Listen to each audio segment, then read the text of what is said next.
Je sais que cela peut sembler un choc pour toi, mais la vérité est que si tu n'as pas encore atteint la prospérité que tu souhaites, c'est parce que tu es piégé dans des mensonges qui t'ont été dits. Je comprends cette peur car elle est courante.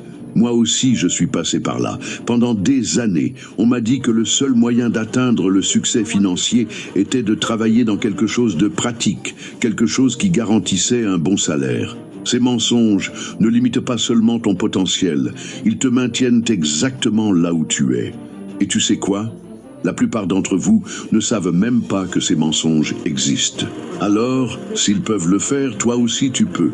La clé est de comprendre que ta passion est une opportunité d'affaires. Je te remercie d'être ici et de te permettre de grandir. Je t'attends dans la prochaine vidéo. Ils sont si profondément enracinés que tu y crois probablement comme si c'était des vérités absolues. Mais aujourd'hui, je vais te montrer avec certitude comment ces mensonges te maintiennent dans la pauvreté, financièrement et émotionnellement. Je sais, tu as probablement entendu cette phrase des milliers de fois. L'argent ne pousse pas sur les arbres. Ou peut-être t'es-tu déjà dit « Je ne suis qu'une personne ordinaire, d'où viendra l'argent nécessaire pour atteindre la prospérité ?» C'est ce que la plupart des gens pensent. Et c'est exactement pour ça qu'ils restent pris dans un cycle de pénurie et de difficultés financières. Ils croient que l'argent est quelque chose de rare, quelque chose qui est hors de leur portée. Combien de fois as-tu entendu cela ? Combien de fois t'es-tu senti pressé de laisser de côté tes rêves et tes passions parce que quelqu'un t'a dit que tu devais faire quelque chose de réaliste pour réussir financièrement ?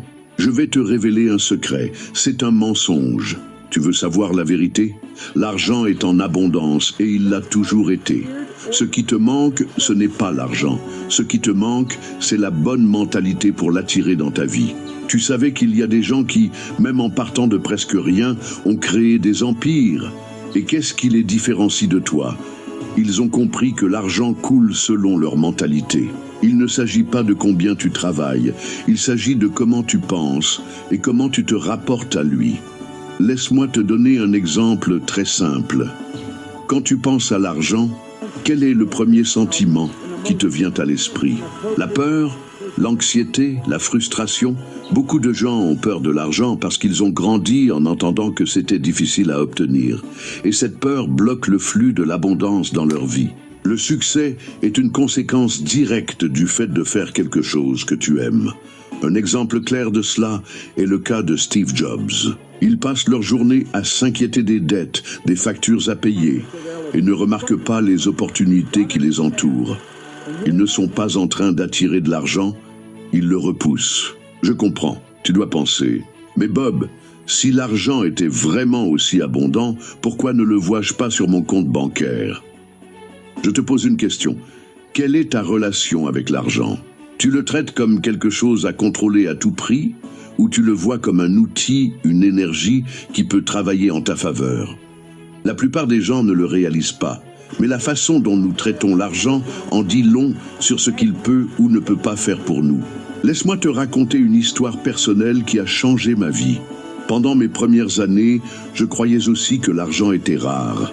J'étais endetté et je pensais que je ne sortirais jamais de cette situation. Mais